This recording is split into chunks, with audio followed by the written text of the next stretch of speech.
2 long years since my last broadcast, which featured my Onimusha walkthrough. Now this walkthrough will feature something new.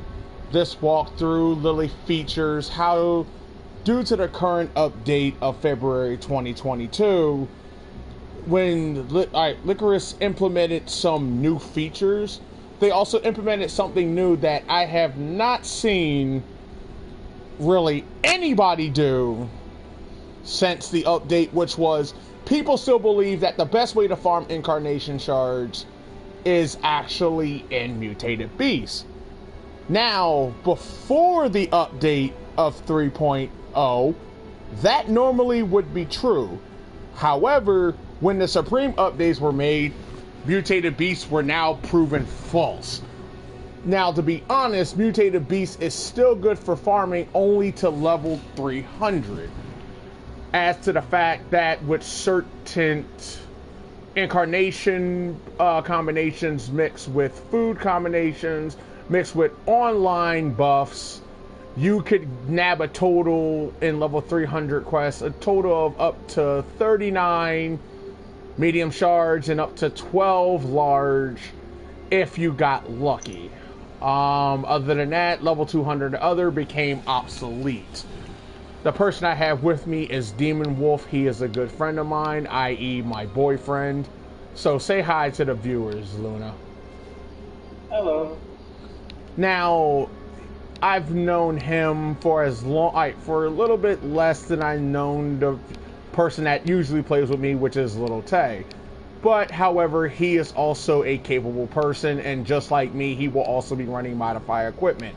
His equipment of choice will be the bow, since he is a Shinon fan. Now, the bow in question that he'll run is a steel bow, which has a very powerful skill on it that basically makes any attack that you do on a boss become double because it'll be their weakness, which is Unceasing Siege. Now note, his steel bow is only level 21, but due to his modified equipment, which is his IE armor and accessories, he will still handle his own. Now, the weapon skin that he runs will be the Hidden Mind because he will also be running enhanced armament. The funny part about it is me and him have been teammates for a very, very long time. And I've been playing with him on many games as well, including a game that a lot of people already know, which is Tekken 7. Now, he is not he is proficient in it, still can't beat me very well. He's only beaten me a few times. Everyone else, a loss is still a loss, and a victory is still a victory. Now, in another broadcast that he will be featured in, just like I did with Little Tay and Dead or Alive 5, there will come a time where we will be doing a series of gimmick matches against me and Demon Wolf against his favorite character that he runs in Tekken 7, which is Noctis Lucis Kylum for Final Fantasy 15. One of the characters that he will also run, no doubt, will be his favorite character that was literally in the series The Walking Dead, which is Mr. Negan, and his favorite baseball bat called Lucille. Other than that, this video is not to basically tell people, oh, modified equipment is the easiest way to farm shards, because sadly it is. And if you have modified equipment, it just makes anything too damn easy. No, basically what this video is about farming shards in the farming shards the easiest way possible in the new Supreme raids that were launched in the update. This update was featured in February, like I told you, of 2022 when Supreme raids were implemented. Now, sadly, nobody knew that some of the rooms that had the new Supreme raids had mutated beasts, which were a lot stronger. Here was the kicker that nobody knew. these mutated beasts would drop a good amount of shards, whether it be small, medium, large, but you had to have the Supreme Raid unlocked to do so. We will go step by step, and hopefully with my poor RNG, and I hope it gets a little bit better over time, I will show you the 4 places that were implemented in the new Supreme Raids and the location of each mutated beast, and hopefully during each run they drop their collective amount of shards, just so you can say, oh, okay, so this is where this person is and this person is there. Now, normally I play on def game since I have modded equipment, but in the interest of fairness, say I can do it on def game and we die so easily, we're going to do it on normal, since normal will also have the regular difficulties for the raids. Now, also, the new raid bosses were also implemented as well, that were supposed to be the elder versions or opposite versions of the 4 apostles that were implemented also about a year ago, which was Reaper, Knight, King, and Demon. Each of the new raids had a corresponding boss that was tied to an apostle, fought the same way as an apostle, with their own skills and their own abilities. The difference between the apostles and the Supreme Raid bosses was, well, the Supreme Raid bosses do not like to fight fair, and they like to bring little lackeys into the fight, which can make it kind of difficult, but at the same time, you can actually gain a lot of equipment from them. Without further ado, we shall begin. To begin, we will literally start with the North Supreme Raid, which is, I believe, the Spire of Eternity. Now, the Spire of Eternity was, as by far, will always be the easiest raid. With that,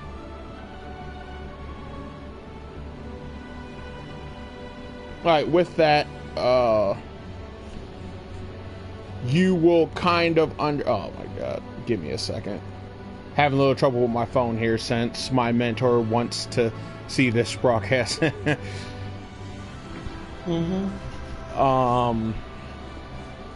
This raid basically implemented the black and red small shards and medium shards.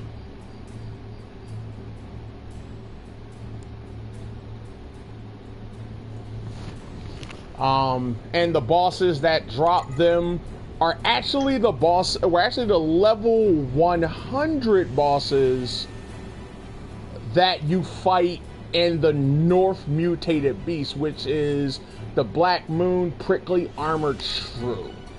Now, on normal mode, I think they're level 230, honey? Yeah. So they can be a hassle to fight, but note, if you already fought the Prickly Shrews or any Armored Shrews, even in the Blooming Up Forget-Me-Not DLC, they fight the same way, which is Thorn Cannon, Thousand Needles, and Thorn Tackle, which all can be easily blocked or dodged. For me, since I'm running my iconic Mariska, I will let you know that I'm actually running a dual wield build. The dual wield build basically is one of the easiest builds to work with in Supreme Raids, due to the fact that most of their attacks will do considerable amount of damage to these guys, especially if you know how to SSC Starburst Stream as the final part. Now, since I've already completed Supreme Raid, which, i.e. note, unlike Extreme and Normals raids, if you complete, after you complete the Supreme Raid once, you can immediately go straight to the boss on any of the raids. You don't have to basically fight the big-ass whale that literally takes the longest time to die for no goddamn reason. Or the new enemies that replace the wolf, which were 3 Cyclops. Oh, I guess he's fighting something. He can basically handle that, which he did.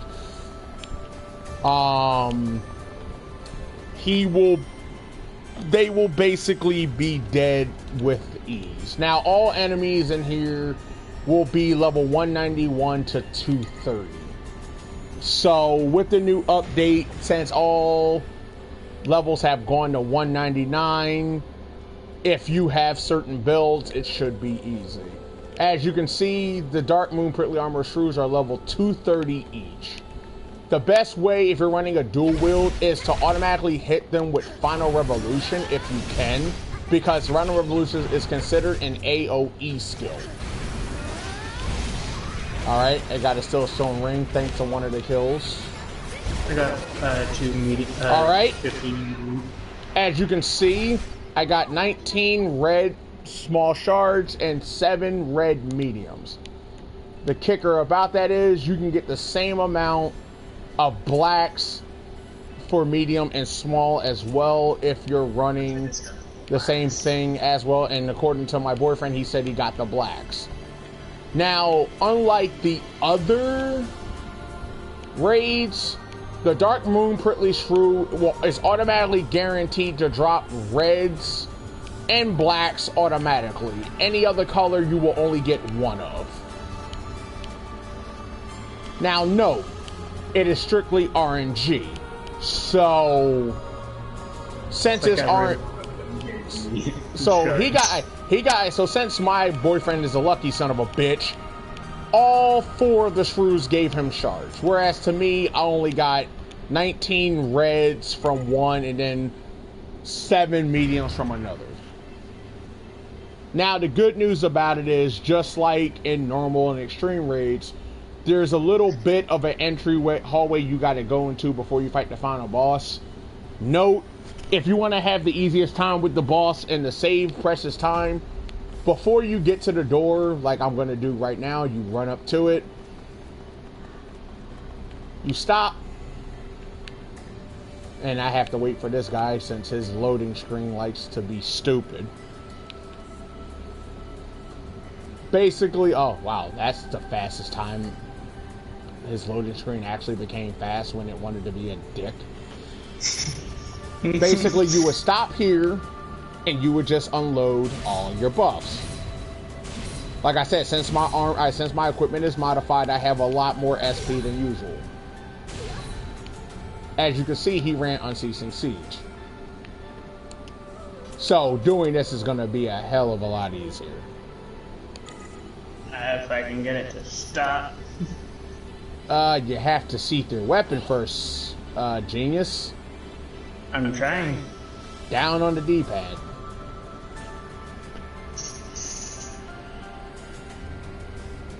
It was not going down. That means you need to invest in a better controller. Now, as This is a brand new controller. That's sad. Now, as you can see, just like the Reaper was the first apostle, the very first raid boss is Noble of Death, who is the female Fatal Scythe.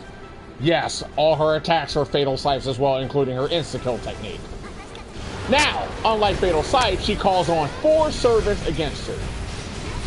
But since she's only like level 230, well 250, she was too easy with modded gear. Now, even with legitimate gear, if all your gear is at least level 50, you basically will have an easy time with her.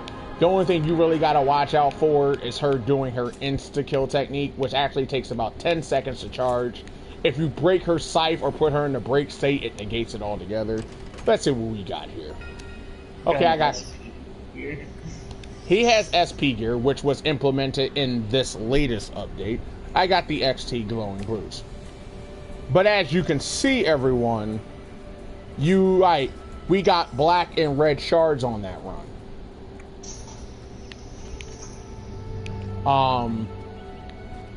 And I do have to give a shout out to the person that just came. Hi, Master. Now we're going to implement the second area that is unlocked. Now, the kicker about that is this area, even on normal and extreme, can be very, very confusing since it is a practical maze. If you don't do a certain path, you will get lost completely.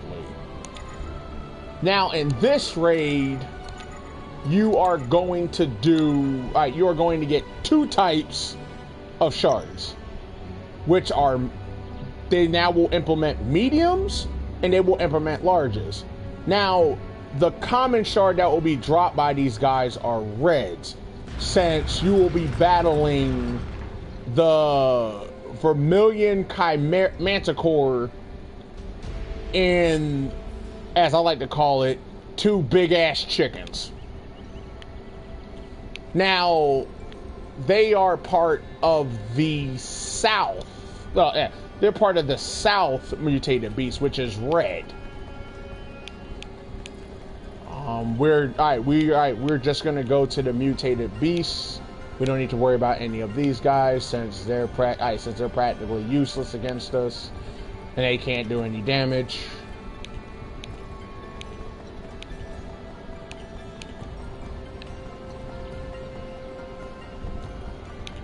So the first monsters that we're gonna fight are what are called the Blazing Fowls. Now, the Blazing Fowls, I think, were level 100 or 150 in mutated beasts, and they only gave you a few small shards, which was kind of pathetic.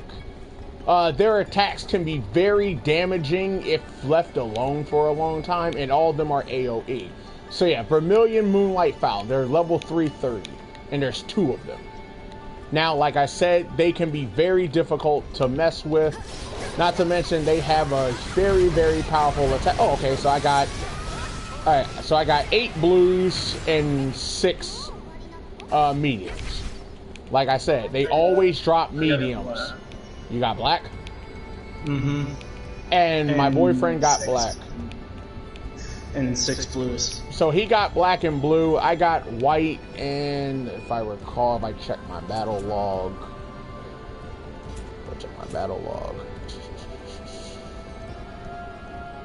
My battle log, I got white and blue. Now note, like I said, just like any other mutated beast in Supreme Raid, it is all RNG based. Not to mention the little glitch that I have. Lily has 3 of my party members having Predator incarnations, which is very, very effective for farming materials or Incarnation Shards.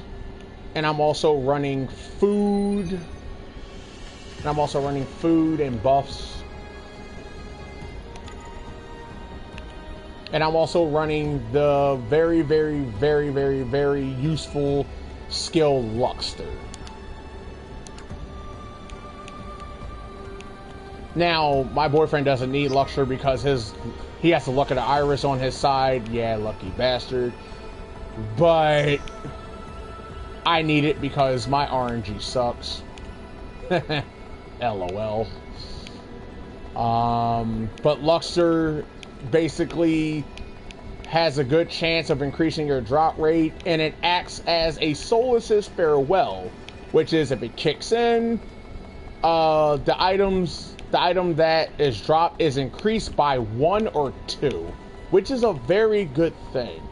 Now, here's the downside to Luxter. You should only put it on yourself. Do not put it on any of your party members, because Luxter will sometimes proc for your party members and not you, and that can be a bane. So if you're farming with party members, always have Luxter on yourself, and make sure that their art codes, which is in records, is like Motherly, which is SP regen, or Uptight. Oh, he's running Steel Sentry. Oh, he's getting broken. Bye-bye. Thank you for protection. Mm-hmm. I will also show you that I'm running Mythic of Astrals. Mythic of Astrals is a really, really powerful incarnation that even legit players find useful because it knocks SP consumption by 50% permanently and increases your sword skill damage by 15% permanently, which is really good.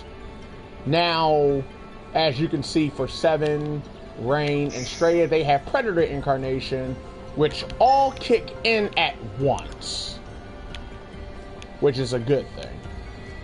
As you can see, they're all running modified equipment. But like I told people in this description, this is not about trying to make it easy. This is more educational and to help people understand that there are easier ways to farm shards. We're just doing it as quickly as possible to save time. Now we're gonna go to the other area where where the appearance of the large shards kicks in. Now, normally they give you 3 shards each per drop, but due to my Predator Incarnation little glitch that I'm doing, I'm gonna get at least 5 or 6. And it's these guys. The Manticores, the Vermilion Razor Lion.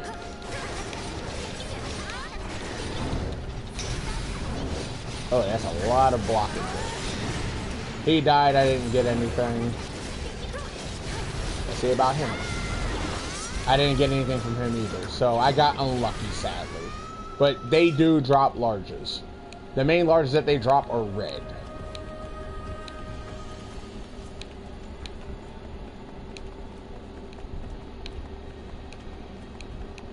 So yeah, that was extremely unlucky there, but no doubt that they will drop larges if you are lucky. And just like the fowls, it can be any color. But the good news is, if you're looking for red shards, this is the perfect place for them, because since they are part of the red Incarnation Shard family, they actually have a 25% boosted chance to drop reds than other colors.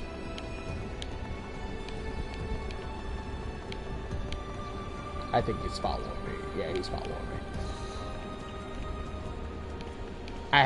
Sadly, I have... Oh, God, now I'm being targeted. Sadly, I have to check on my boyfriend because he has a very poor sense of direction. And can get lost very easily.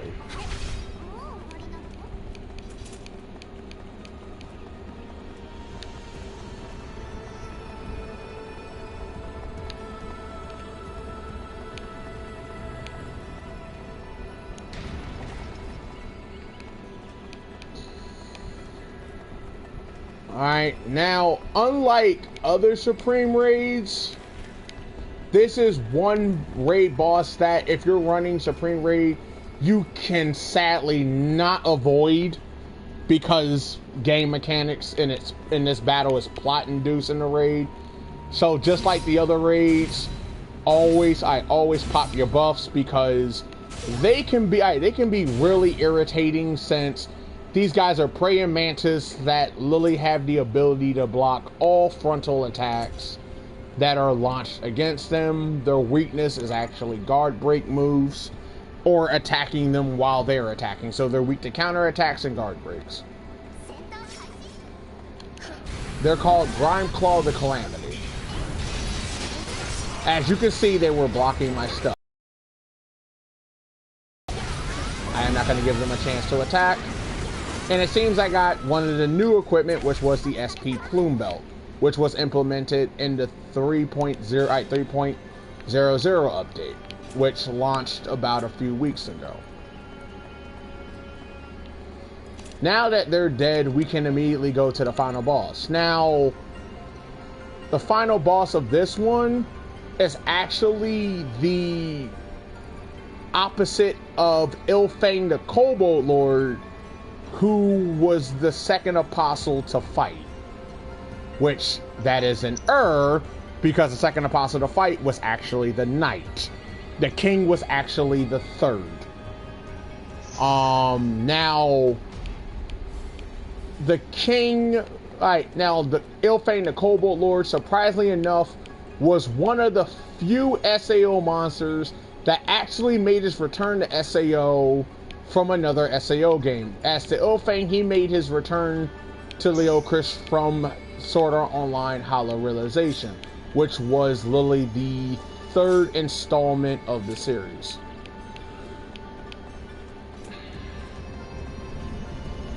We're gonna pop buffs on here. And just like Ilfang, this guy is an orc. His name is Baron. His name is Baron, the Fiend Lord. And just like Ilfang, who had 7 little kobolds coming after your behind, this guy has 7 bulls coming after you. And just like their apostle cousins, they have the same entrance. They're the same entrance to just like them. So yeah, his name is the Beast Fiend Baron. He was level 350. And I got the blue star ring. And I got the wisdom ring. Now, if you're trying to gain a lot of experience before fighting the Beast Fiend Baron and you want to get a lot of equipment, it's best to kill his lackeys first before killing him. Now, there is a way to infinitely farm them because the Beast Fiend Baron, just like Ilfang the Kobold Lord, he does have an ability that lets him resurrect his fallen comrades to full health, and they actually have 10% added to their stats. So you can farm them, but letting them be resurrected too much can lead to death. Now, the kicker about this one is they mixed the second apostle and the third apostle together, and they flip-flopped it. So now we're going to the Silent Ice School, where the second apostle, which was the knight, is residing. Now, he is called the Vagrant Dullahan. Now, the good news about Silent Ice School Supreme is, if you're trying to farm small shards, this is actually the best. No, I will say it again in big punctuation words. The best place to farm them. Because even without any item drop buffs or anything, these guys drop a whopping 50 small shards of any color if you get lucky when killing them. So farming small shards have now become non-existent. And just like in other Supreme raids, once you beat it once, you can immediately go to these guys. Now, these guys, as mutated beasts, actually come from the said area, which is the west, which is actually the white mutated beast, which mainly they gave you white armor shards, white incarnation shards that you use to boost your armor. What I did not know, which was surprising according to a friend, was when they implemented the new weapon in the 3.00 update, which was Action Shield, white incarnation shards were also implementing and enhancing that as well, which made me say, oh wow.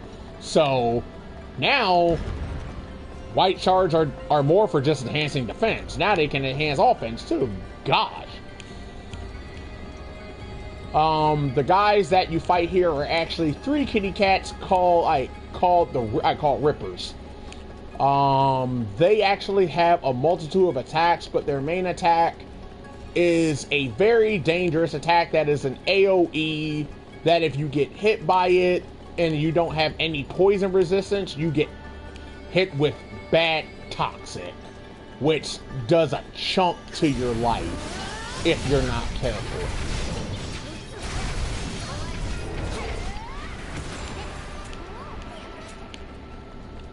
We're not even going to worry about these guys.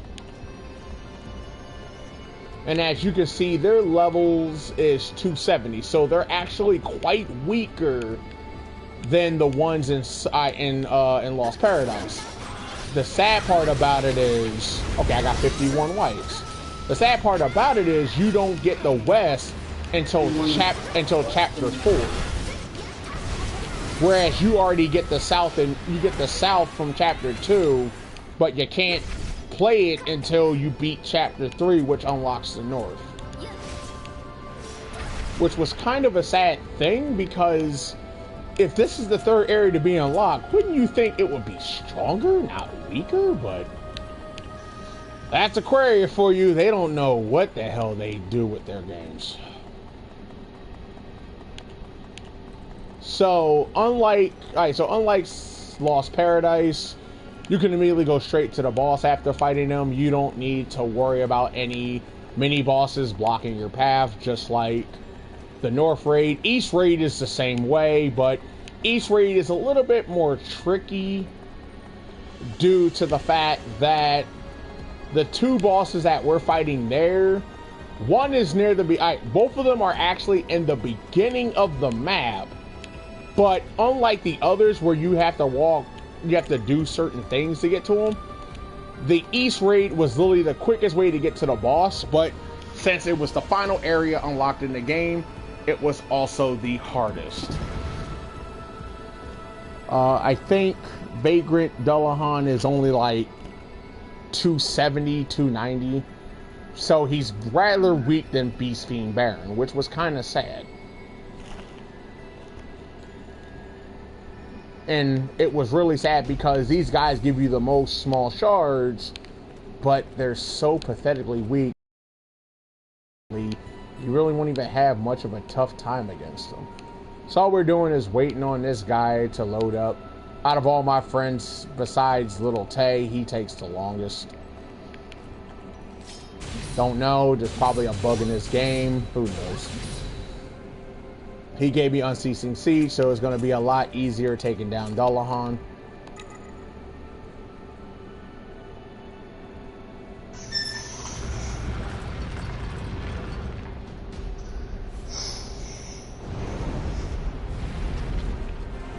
Now, just like the Headless Guardian, Vagrant Dullahan appears the same way. Except that, unlike the Headless Horseman, he actually has a body. So, Vagrant Dullahan is level 294. Way weaker than Beast Fiend Baron, sadly. Oh, it looks like he was going for his advanced armament, and he missed since I killed him so quickly. And just like all the Supreme raids, you do get a lot of Shia, you do get good experience, but sadly you don't get a lot of Sacred Arts experience, which was kind of sad.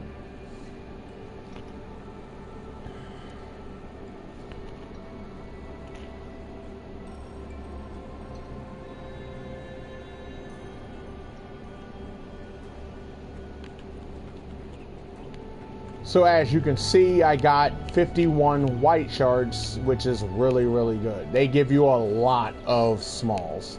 So if you were farming smalls, that's the place to go.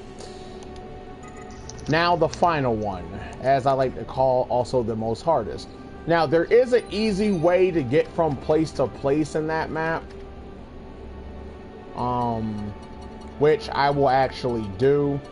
You see this food right here actually makes maneuvering in Beast Snare Grotto really, really easy, because not only does it increase drop rate, which is really good for me, it also increases how high I can jump, because there's a lot of gaps and there's a lot of ledges that unless you have the Wind Sacred Art Tailwind, you can't really get anywhere.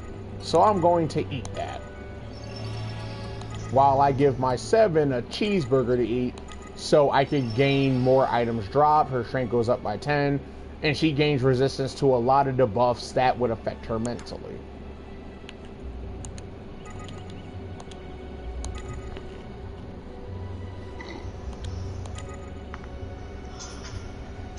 Now in this one, you get smalls and larges.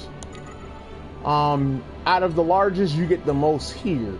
Smalls, I think it's either black, blue, or white, and they give you at least 35 of those. Whereas to larges, they give you a minimum of 4. The highest you can get is a minimum of 9 to 10. Well, maximum.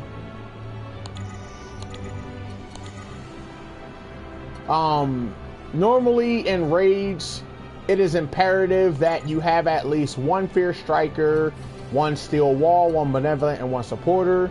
But since we're running modified gear, We can just run Fierce Striker to add our already overwhelming attack to have even more attack power.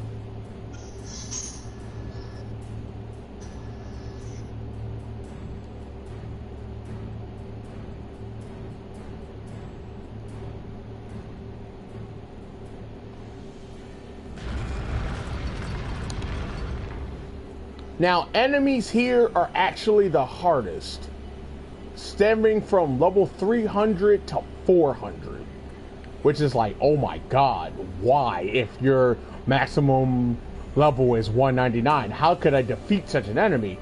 Fear not, there is a lot. During the update, which they put equipment to plus 99, it is relatively easy to kill these guys legitimately. You just have to have the right combination, as these guys are level 342. So, one simple final revolution kills them.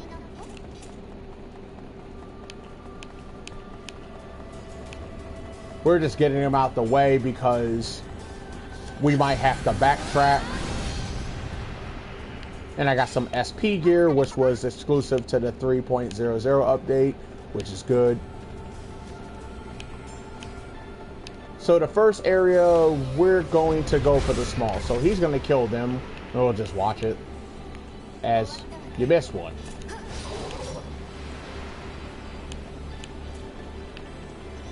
Hell bullets only go so far. We don't need to worry about those enemies over there. If they don't attack what they can't see. Now, this enemy was part of the East. He was the blue flame fire-breathing lizard. He was level 150 when you first fought him. He is now level 380.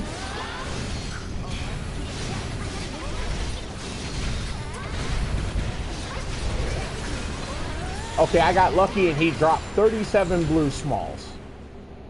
He dropped me 36 black smalls. As you can see, he drops either black, red, blue, or white. A minimum of 35 to 36. You need wind in order to jump over there. I know. As for me, since I already have the fluffy eggs, my jump height is so high I can just jump over that gap with these. Even though I've also eaten the fluffy eggs. Then you can just jump. And didn't make it. Yeah, your timing, you need to increase your timing on jumps. Now, these guys, the blue flame man-eating crops, you actually fight these on level 100, but these give you now largest because of how powerful they are. He dropped 6 black, which is something I actually needed. Oh, he's going for a relentless shell smash. That's not good. Dark Gem when it flows. And he dropped blue 6. Blue 6 largest. Black 5 and white 5.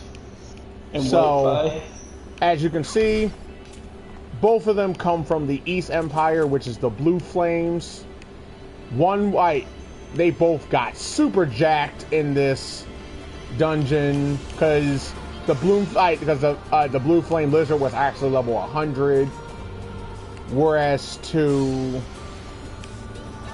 the man-eating crop was actually level 100, while the lizard was 150. They both got jacked to 380, which kind of changes the complexity of how they fight. Surprisingly enough, their damage output is almost as if you were fighting them level 150, except for like their ultimate attacks, which if you have like a legit build, if you don't get out of the way, take roughly half your life. Believe me, I've done it legitimately. They took half my life with that. Plus the blue flame man-eating crocs like to play pack tactics. If they target, if one person targets one player, the other two say, oh, well, we're just gonna gang up on him until he or she dies. And it's very annoying. And that's when I save him. And that's when he usually saves me, where he just says, alright, screw it, I'm just gonna kill everything. Enhanced armament. Which the hidden mind bow with enhanced armament, actually, I think if you have Cackling Devastator, honey, that enhanced armament will actually hit everyone in a straight line. I hit everyone in the straight line without it. Oh yeah, I forgot because of the hail of bullets. Mm-hmm. Oh, so it's already an AoE attack. Yup. My God. Alright, now... Gleam Ice is going to die. Now, this boss, finally, just like they did in North, they played it right, because Gleam Eyes was actually the final of the 4, and he was actually the strongest. Now, Gleam Eyes himself actually came from the very first SAO game ever made, which was Infinity Moment. Surprisingly enough, and that boss was literally the reason why Kirito, the Black Swordsman, who was the main character of SAO, learned how to dual wield. Ironically enough. This guy, we literally call him the grandfather of Gleam Eyes because I call him Guan Yu, since he does look like the god of war. My boyfriend called him Confucius as one time because of how he looks. But he is indeed a wolf, part demon, and he does bring out wolves for his bodyguards. Oh look, it's Finra. He is called the Phantom Beast. And he's gonna die. Now, when you first fight him, he is level 400, which is the strongest out of all the Supreme Raid monsters. Not to mention, just like Gleam Eyes, he puts 3 buffs on himself after he roars twice, which is 50% damage reduction and 50% increased attack speed. But since my boyfriend is a debuffer, he basically made him pathetically weak, so the buffs didn't need, his little self buffs didn't even matter.